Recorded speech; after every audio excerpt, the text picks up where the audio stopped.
Hey guys, so today we are covering literally everything else that we have not covered thus far. So we started back in August in 1491, and today we are going all the way to, I guess, whatever happened yesterday.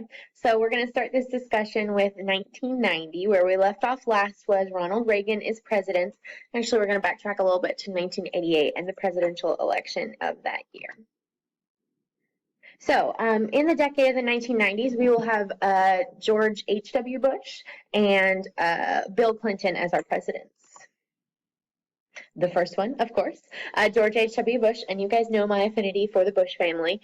George H.W. Bush will end up serving only one term. So he was involved in the election of 1988. So on the Democratic side, we have Michael Dukakis, which is like the best last name ever, is nominated. And on TV, he doesn't do too well. See his little bushy eyebrows there. He's a little bit geeky. And when put up next to the vice president, George H.W. Bush, who had been vice president for 2 terms under Reagan, he kind of fell short. One of George H.W. Bush's campaign promises is he's not going to be soft on crime. He wants to have harsher punishments, harsher jail times and fines, as well as the possibility for capital punishment.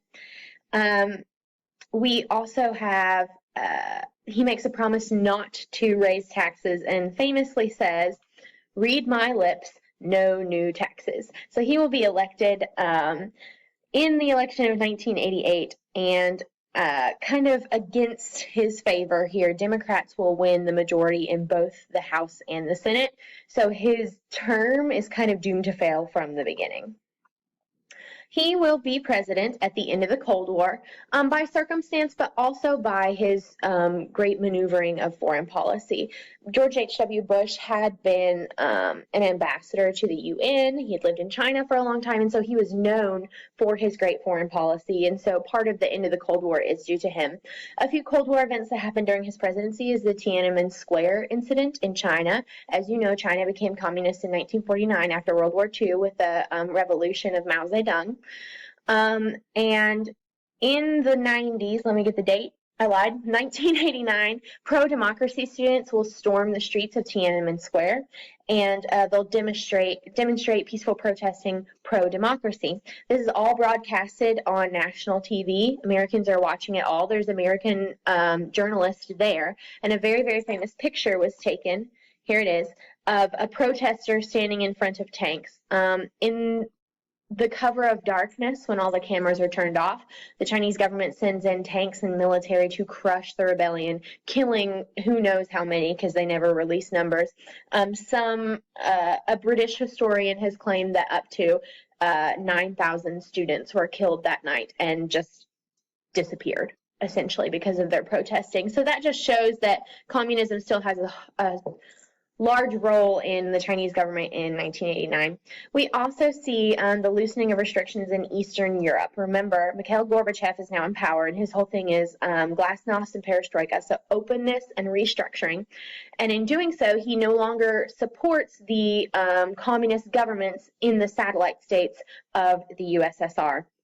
And so when that happens, essentially, when he lacks control over the USSR and says he no longer supports communist government, a lot of protesters then take that and it fuels their fire to overthrow their governments. And like we talked about in the Reagan lecture, a bunch of those I call them baby countries because they're not as big as Russia, but a bunch of those countries then start having their own revolutions: Czechoslovakia, Hungary, Poland, Bulgaria, and essentially they will become not communist, not essentially democratic for all of them, but not communist.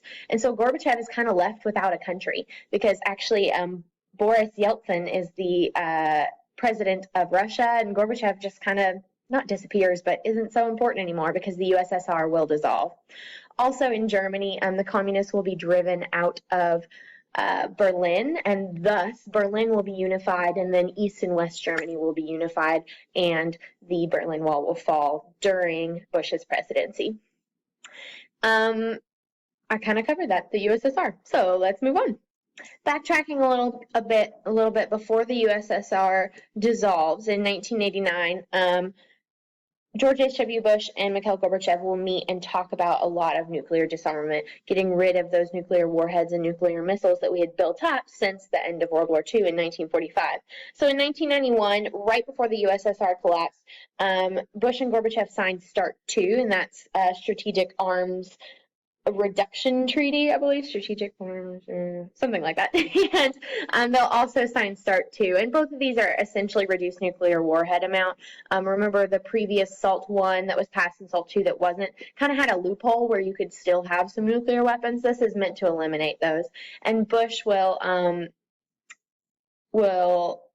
glorify a whole new world order, saying that we've never had such peace since the end of World War II with the dropping of the atomic bomb. And essentially from here on out, we will have a less nuclear society and the Cold War is over. So around the 1970s, 1980s, our problems in the Middle East that are still continuing to this day had started.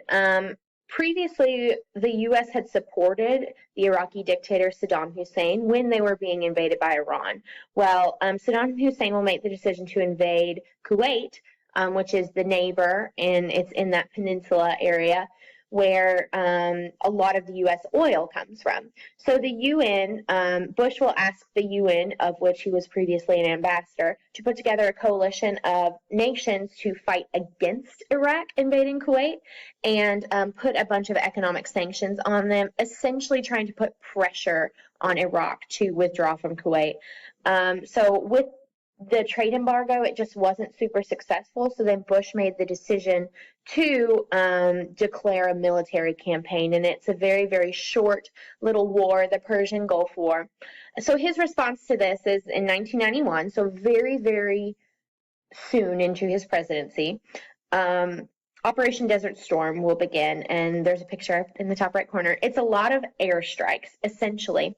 500,000 U.S. troops and a bunch from other UN nations, 28 in total, will basically bomb Iraq for a long, long time in an attempt to scare them out of Kuwait. So 5 weeks of airstrikes, and when we do send in ground troops, it only takes 3 days before Iraq finally gives up and they are pushed out of Kuwait. Now, this was seen as wildly successful because it only took 5 weeks and then only 3 days of ground troops, and Bush's approval rating will skyrocket.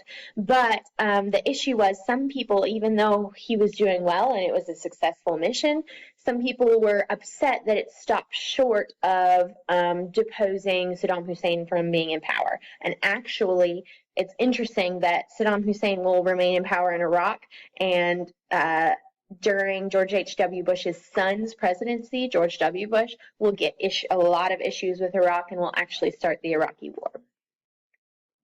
What really does President George H.W. Bush in is not his foreign policy, where he was seen as a success, but actually his domestic policy and kind of lack thereof.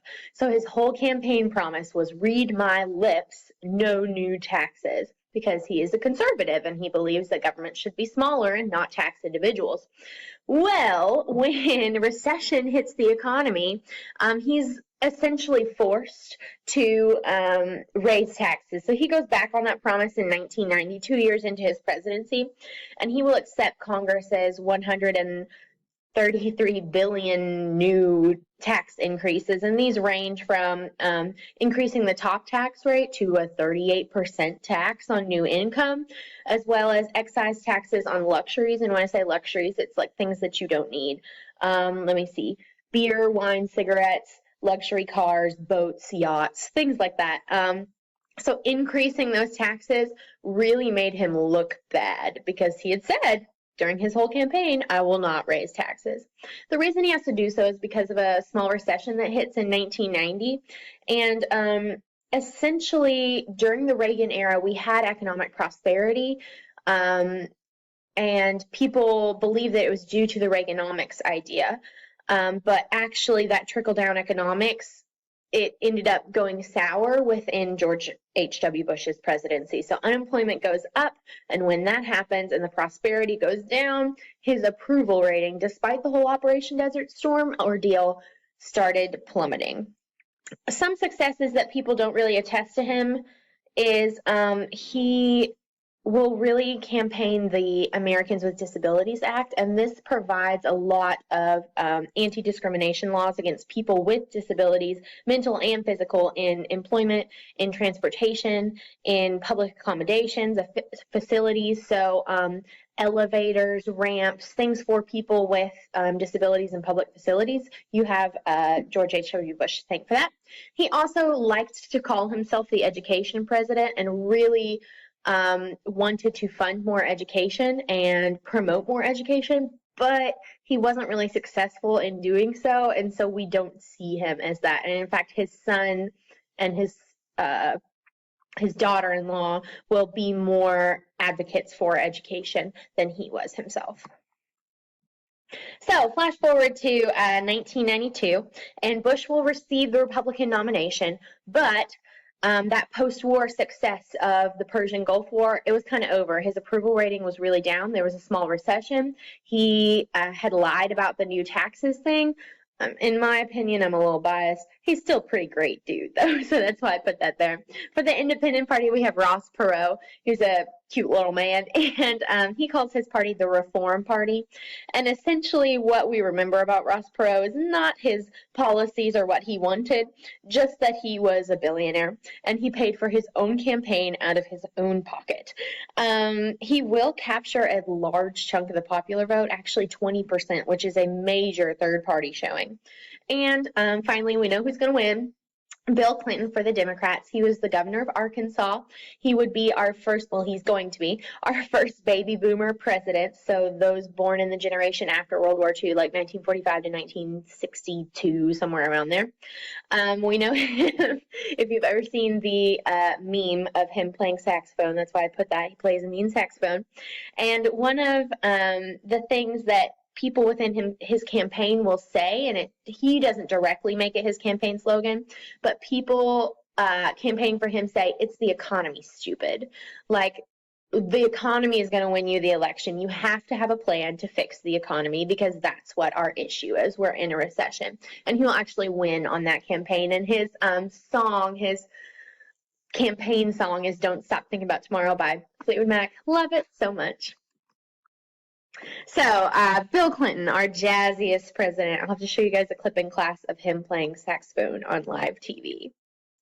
Some of his success, some of his ideas to begin with is the plan for universal health care. And people before had promoted the plan for universal health care where the government funds medical care and essentially taxes people more for it, and it's mandated to have medical care. This is largely Hillary Clinton's idea, and Hillary Clinton will be a very active first lady, and that is kind of standoffish to some people that she would promote such a big idea for such a large chunk of Americans to be involved in. So Republicans will largely oppose that and most of Bill Clinton's ideas. So even though Republicans largely opposed him, Bill Clinton was a pretty moderate president and ran as more of a moderate than a liberal Democrat. Some of his successes are the Family and Medical Leave Act, which just promotes employees to take time off from work for family things, emergencies, injuries, paternity and maternity leave, funerals, those sort of things. And I put this under the success category, not because it was a great thing, but because it was a compromise on Bill Clinton's part.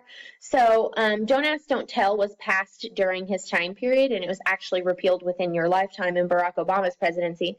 But essentially, Clinton wanted to lift the ban on homosexuals serving in the military, and that was completely blocked by Republicans in Congress. So rather, the success of it is that it's more of a compromise. He institutes the Don't Ask, Don't Tell, so it's not a ban on the LGBT community being in the military, but rather it's a don't ask, don't tell, you can be in it. So not great, but a success in that those people in that community could serve if they wanted to.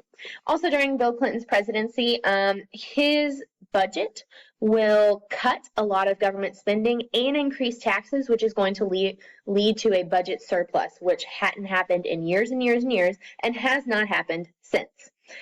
He will also kind of barter in the North American Free Trade Agreement, NAFTA, and this is just free trading between Canada and Mexico, and he gets some slack for that because of outsourcing, essentially. So during Clinton's second term, we're talking mid-90s, 94, 95, the tech industry booms, and that will essentially lay the groundwork for the world we're living in nowadays. So, including in that technology umbrella is the internet will boom during this time period, as well as personal computers. So, no, not looking up stuff on your smartphone, an actual desktop computer that will streamline a lot of businesses, a lot of record keeping, as well as entertainment.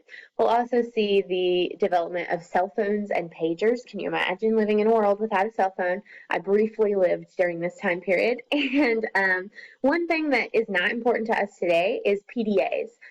Personal digital assistants. We have everybody's contact information on our cell phones. We can look up their addresses on the internet. Back in the day, that was not the case, and therefore, sorry, that's my dog.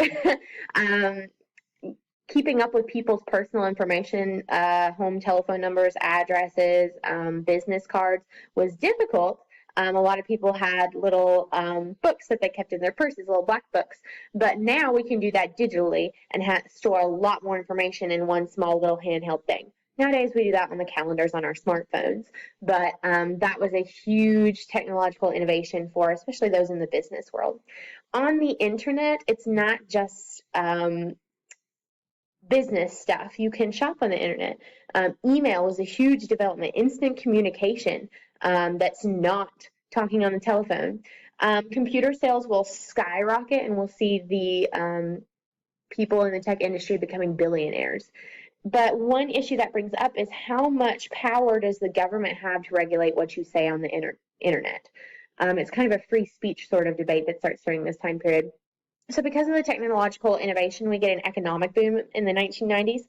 Huge consumer boom. We have a government surplus going on. So it's a great time to live in the United States. So a huge people buying a lot of stuff, consumerism, low unemployment, inflation has finally been broken.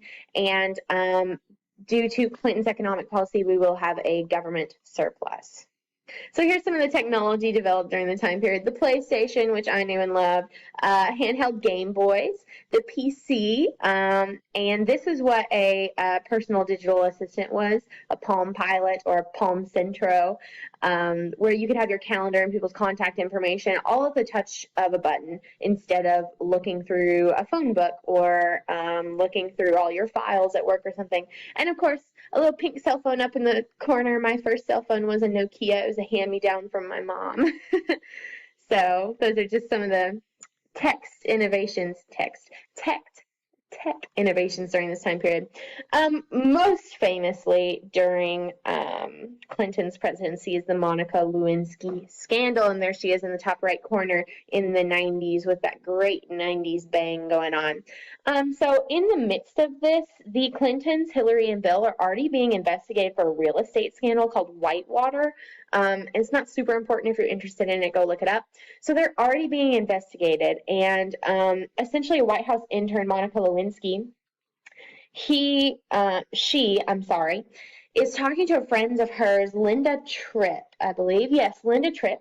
And amidst all this scandal with the real estate, Linda Tripp will videotape their conversation, and in the conversation, Monica Lewinsky claims that she is having an affair with Bill Clinton, and there will be multiple conversations that are taped, and a dress with evidence found on it. If you want to go down a Wikipedia rabbit hole, just look up the Monica Lewinsky scandal. And Clinton will be, the House will vote to impeach him, and in this impeachment trial, the Senate will vote against removing Clinton, saying that there are no grounds for his actions actually being a high crime or misdemeanor against the United States. So he wasn't in trouble for having an affair. Tons of presidents had affairs before, almost all of them. He was more in trouble for perjury. In the Senate hearing, he said, oh, here it is, I did not have sexual relations with that woman.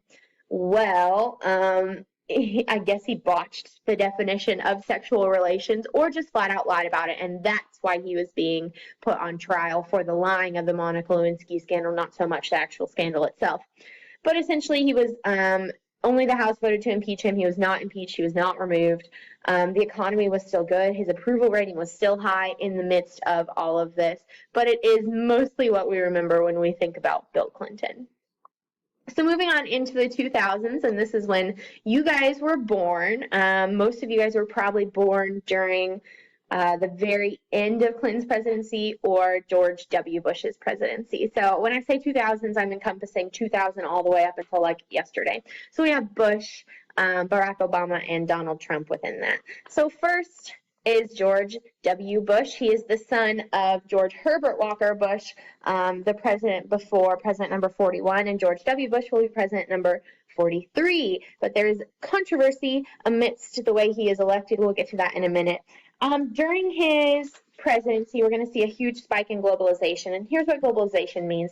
It is technological, political, economic, financial, and cultural exchange between peoples and nations that have made and continue to make the world more interconnected. So that was textbook definition of globalization. It basically means the world is now our community, not just the United States. And essentially that is because of the technology that was opened up to the United States and the world in the 1990s. So increased trade, increased investment, easier currency exchange, meaning easier travel between countries.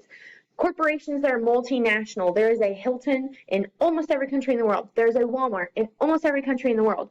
And also the spread of new culture and ideas. People will be opening up their eyes and their ideas to new things that they have been seeing on the internet or seeing when they travel or seeing in the news. We're becoming, during this time period, and even now more so, becoming a more interconnected world and not just focused in on ourselves. Part of the reason behind this is the promotion of NAFTA, the North Atlantic Free Trade Agreement between Canada and Mexico. So the controversy behind this, like I talked about with Clinton, was yes, it removes the barriers to free flow of people, goods, ideas. There's better trade, better currency exchange, better investment, better migration. But is that detrimental to American jobs if we send them overseas? Is it detrimental to other countries who we're not paying them a living wage? Is it detrimental to opening up doors for terrorism, which will become a thing during the United States? I'm sorry, during the United States, during George Bush's presidency. Is it adversely affecting immigration? It opens up further immigration issues, especially in modern times in Donald Trump's presidency with building the wall. So the whole idea of globalization and NAFTA is essentially controversial because yes, we're opening ourselves up to good things, but many people fear we're opening ourselves up to bad things as well.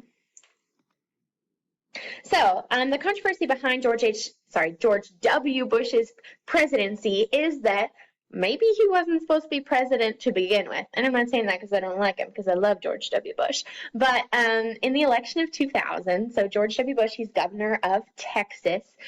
He is from Texas, but he was educated at Yale and then Harvard Business School, I want to say. And he is the son of George Herbert Walker Bush, our 41st president. And up against him is Al Gore, a Tennessee senator, and he was the vice president under Clinton.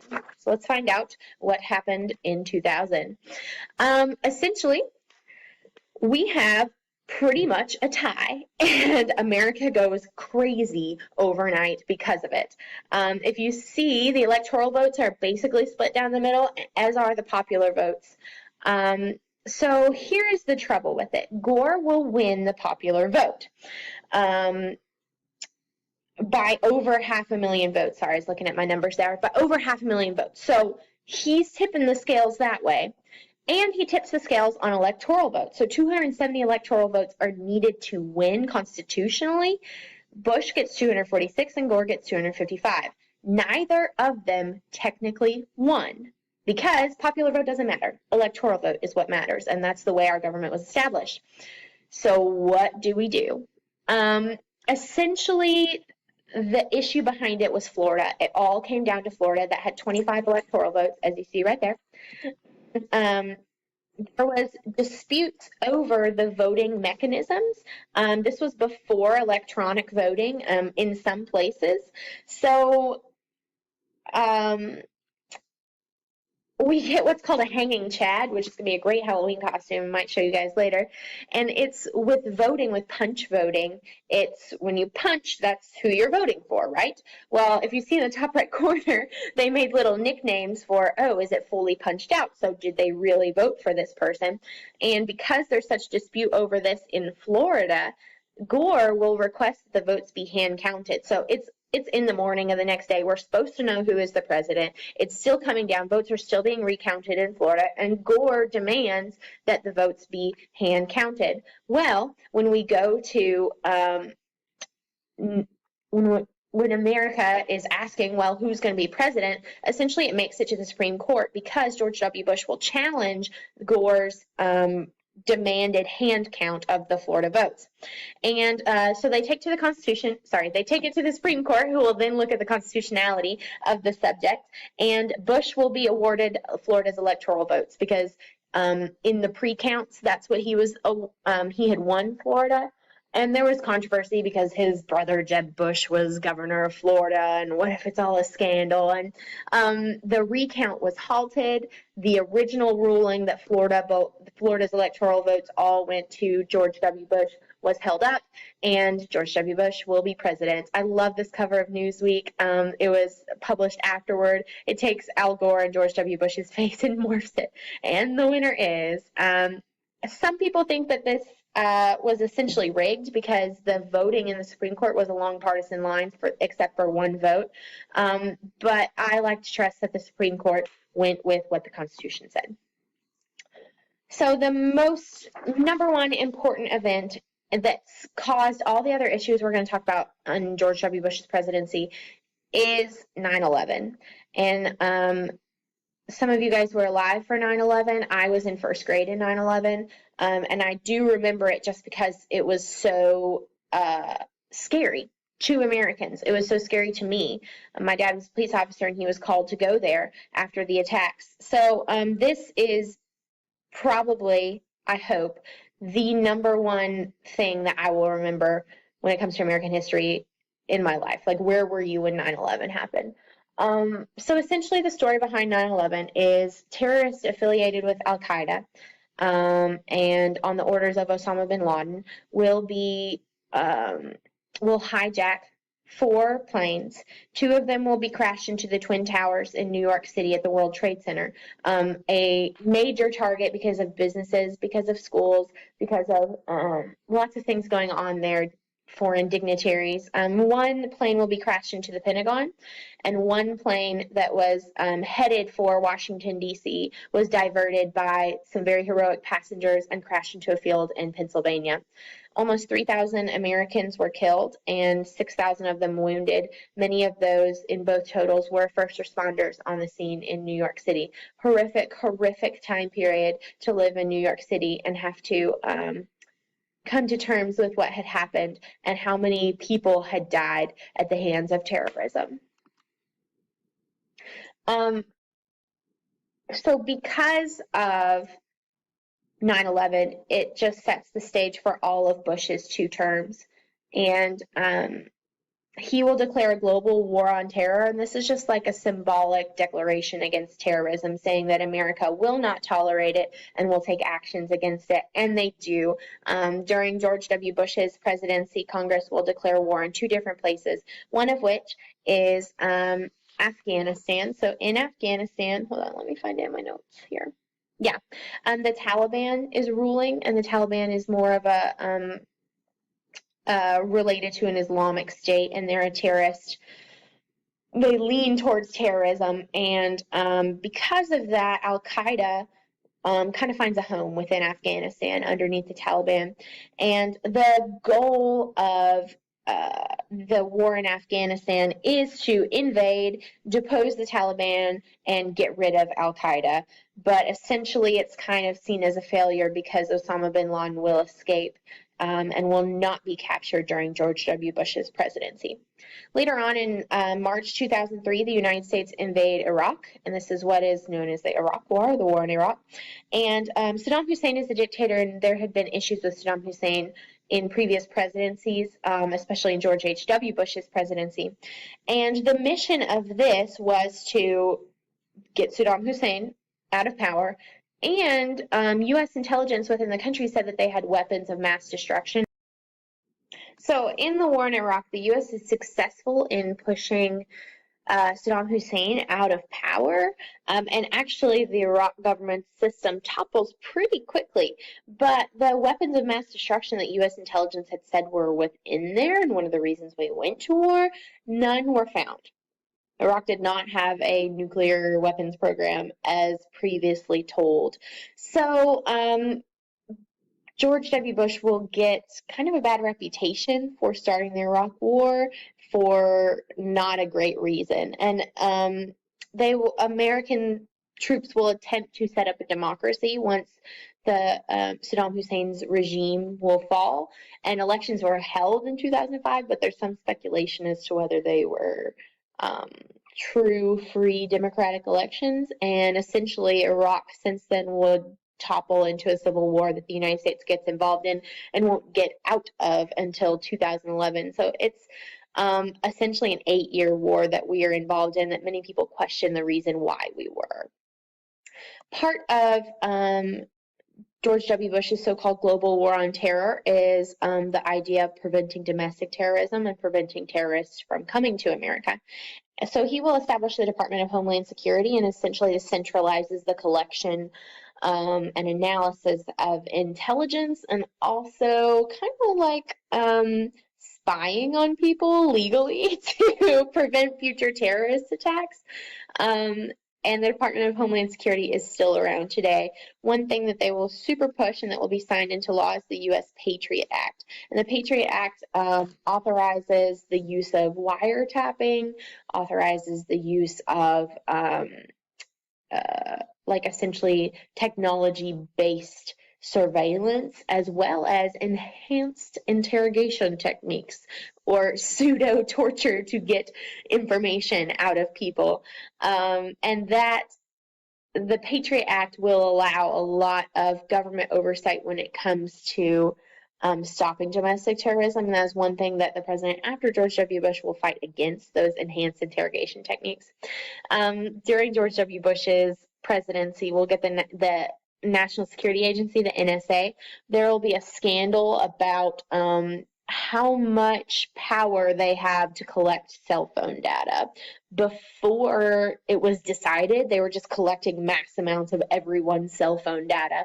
But then when that scandal kind of broke loose, the law was amended so that the agency could only request that the data from certain targeted individuals be shared with them. So the government can mandate that your data, your cell phone data, your text messages, your cell phone calls and times and where your cell phone was located when they called, that stuff can be tracked, but it's not currently being tracked. It's only if the government feels necessary. They can mandate that those records be pulled for them. Domestically, not having to do with terrorism, the Bushes, including George W. Bush's wife, sorry, that's my dog again, wife, Laura Bush, will really push education. And this is something that conservative presidents don't always do, a lot of funding for education. And one of their acts is the No Child Left Behind Act, which just increased standards and help for low-income schools. And this is kind of where we get the proliferation of Common Core, those standards that schools need to meet and that curriculum that schools need to teach. He'll mandate huge tax cuts. I mean, like every person that lived during George W. Bush's presidency got like a $300 check in the mail, like $300 more on their tax return. And that's a great thing, but not when there's no government cuts. And that is one issue that George W. Bush kind of pushed forward was he cut all these taxes, but he did not cut government spending. And in fact, put forth a lot of government spending for a lot of good things like welfare, food stamps, education, low income stuff. But also a lot of defense spending when you have 2 wars going on and a so-called global war on terror. So he increases government spending and cuts a bunch of taxes, which will get rid of that whole surplus that Clinton had kind of laid the groundwork for. In 2008, the Great Recession will happen. The Great Recession is like 2007 to 2009, it's building, so we say that 2008 is when it started, and it is the largest recession/depression since the Great Depression in the 1930s. And here is what essentially starts it. Increased federal spending, decreased tax cuts, and the housing market popping. So during this time period, it was really, really, really easy to buy a house. Essentially, the Federal Reserve, which is the U.S. central banking system, had made credit looser, had made interest rates lower, had made getting high-risk mortgages, so lending people money for large houses that they can't super afford, high-risk mortgages will be kind of pushed, like, let's increase the housing market, let's increase spending. And so when that housing bubble is built and all of a sudden people can't pay their stuff anymore, it pops, the housing market completely collapses and people won't be able to pay their mortgages. The value of their homes is going way down. They have this huge debt burden. Lots of them have to declare bankruptcy. They have more debt than what their house is worth, so they owe more and their house is depreciated in value. And when the housing market is always an indicator of how good the economy is doing. And if the economy is not doing well, the housing market will indicate it. So when the housing bubble popped, that's when we knew the Great Recession was going to happen, and it affects Americans for quite some time. An economic stimulus package is needed, but the government is already in debt. So we need those government bailouts of businesses and banks, but because of large defense spending and welfare spending and tax cuts under the Bush administration, they don't have the money to do that economic stimulus until later. All right, so in 2008, George W. Bush, his second term has come to an end, and we will have an election. So Barack Obama will go up against Hillary Clinton, but will eventually get the Democratic nomination. And his Republican rival is John McCain. He will win that election. He will also run in 2012 and run against Mitt Romney, and he will win that election as well. So we're just going to kind of glaze over Barack Obama, and the reason why is it is in such recent times that we can't really historically analyze what he has done, because what he has done is still continuing on this day. So we can't just close it up and tie it up with a neat little box and say this happened during his presidency. Here it is, because a lot of his policies are still ongoing, still controversial. So not as much on Barack Obama or Donald Trump as my APUSH classes in 20 years will have, but here's a little bit that might show up on the AP test just on a multiple choice question. Okay, so domestically, looking at his plan, he will put forth Obamacare, which is not universal health care. It is mandated health coverage, whether that is through the United States government or through a private practice. So it's called actually the Patient Protection and Affordable Care Act, but everyone else, including the media, calls it Obamacare. So Obamacare mandates that Americans have health insurance and mandates that health insurance providers do not discriminate against pre-existing conditions. Pre-existing conditions, any sort of disease or chronic illness that someone would have that would make it expensive for them to get health care, because then it would make the healthcare provider have to spend money on them, essentially. So the reason that they put forth Obamacare, that he believes in it, is that for those that don't have health care and then have an emergency and go to the hospital, someone is paying for their care. And by someone, I mean taxpayers. So by mandating health coverage, then people have health care and they're paying into a pool, and that pool of money, instead of federal taxes, can pay for low-income families who have medical emergencies or health issues.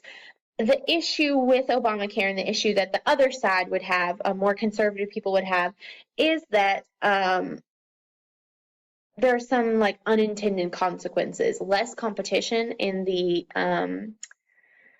health insurance sector, as well as some people will see their premiums skyrocket because now to stay afloat, insurance agencies have to raise premiums because there's less competition and the government provides much cheaper health insurance. So a lot of the good things about Obamacare will turn into negative consequences. And a lot of the good things about Obamacare were great, that low-income families could now afford medical care that they deserve. Obama will also repeal Don't Ask, Don't Tell, which was a policy where if you were part of the LGBT community and in the military, you're just supposed to keep it secret. And he will repeal that on the basis of that is discrimination, especially in federal hiring, because if you work for the military, you work for the government. And thus forth, you no longer have to keep it a secret if about your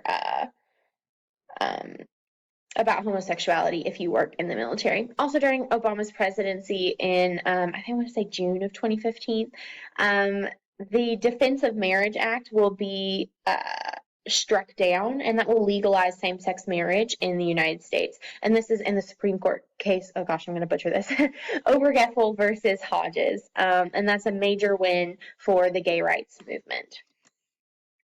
Talking about foreign policy here, his presidential campaign, Barack's presidential campaign, was pretty critical of George H.W. Bush's anti-terror regulations, especially the domestic ones like the Patriot Act, the NSA, and the Homeland Security's overreach. And so he will try to relax those measures.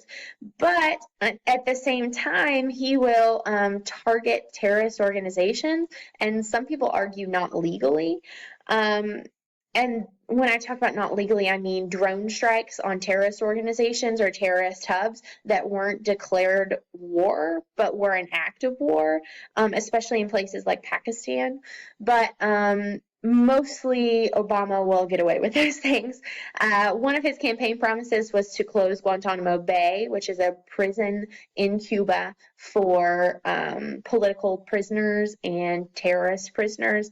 And he said that he wanted to close it, but was unable to because of opposition in Congress. During his presidency, a major win, I'm sorry, I'm losing track of my stuff here. Part of the major success in the war on terror is the U.S. Navy SEALs will capture and kill Osama bin Laden in Pakistan, and that's just kind of a long-standing grudge that the United States had ever since 9/11. During Barack's presidency, and something that Donald Trump will deal with, is the rise of ISIS, which is the Islamic State in Iraq and the Levant, or ISIL, it's said both ways. And this is just Islamic terror organization that it doesn't have a hub in a major country. It's not it's not so much targeting in one area. It's targeting all over the world from different areas. And the one thing that we're seeing today during Donald Trump's presidency is they will proliferate and their organization and recruit for their organization online, which they target a lot of young people, and not just in those Islamic countries, even in the United States. All right, so moving into the presidential election of 2016, Donald Trump will go against Hillary Clinton of the Democratic Party, and he will win. And one thing, all the other presidents smile in their pictures, and he did not, which is just great. So I'm just running over highlights. I'm not even really going to talk about these things so much. Donald Trump's use of the media, Twitter, he tweets all the time, all the time about everything. And so while other presidents have used social media in the past, he is the social media usinist president we have ever had. During his campaign and even into his presidency, there was the whole fake news, hacking sort of scandal. And it's really challenged people, especially teenagers who use social media, to really think about the sources that your news is coming from. So all news sources have a bias. All news sources are made of humans who have opinions, so they will be biased. So thinking like, oh, this news source leans to the left, oh, this news source leans to the right. What is true? What is credible? And that's something that you guys have to think about all the time. Foreign policy, he's dealing with ISIS. He's dealing with Syria, bombing Syria. One second. So one of the most controversial foreign/domestic policy issues during Donald Trump's presidency was right after he secured the presidency in January. He institutes an executive order, colloquially known as the Muslim ban. And essentially this is a immigration law that severely cuts down to the point of not having any immigrants coming from the majority Muslim countries in the Middle East, but not all of those countries, making people think that he was targeting a religion, a country with a majority religion. And that is why it is known as, that's why people call it, especially the media, the Muslim ban. And this is controversial. Even though it ended, it was a 6-month ban. It's currently, right now, it's being debated on the Supreme Court, and it will hit the table in, I think, June of 2018, and we will find out whether or not President Trump was legally allowed to do what he did from banning immigration from those countries. President Trump will also recognize Jerusalem as the capital of Israel and will move the U.S. embassy there, which is a huge move for U.S.-Israel relations, as the U.S. has always been a supporter of Israel, and this is just one step further. Some miscellaneous stuff to talk about during President Trump's presidency, is the Women's March that happened in 2017. Nope, 2018. I don't know. That happened within the last year. And this was for a number of reasons. For the pay gap, the wage gap between men and women that is still going on, and increasing numbers are being reported for that, as well as some accusations against the president himself during his campaign and during his presidency of mistreating women and sexual harassment. And so many people were speaking out against that, as well as out against regular women's rights issues such as equal pay, the admonishment of rapists in court, those sort of things. We also see in President Trump's cabinet kind of a revolving door, a lot of people resigning or being fired, which is interesting if you were to look up the list. I think right now it's up to like 11 or 12 of his cabinet members have either been fired or resigned, which is not new to a presidency, just interesting to be living during a time period where that happens. The 2016, next on the list of miscellaneous, the Russia hack.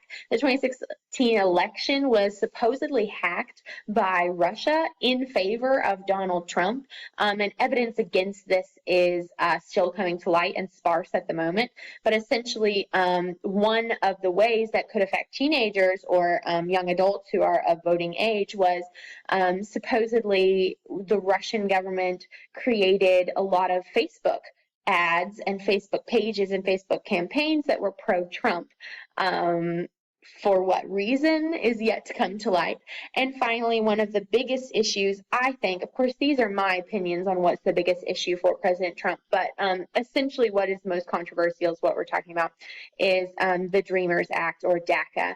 And that is, Dreamers are essentially those people that were brought to America unknowingly as children by parents that were undocumented. So they themselves, the Dreamers, are undocumented. And DACA is a program put forth, I believe, during Barack Obama's presidency that allowed them to go to college, to provide funding, to still get scholarships, and opened up a lot of career and college education opportunities for them, even though they were undocumented immigrants, and essentially granted them amnesty for it not being their fault that they came here undocumented because they were not at an age where they could make the decision themselves.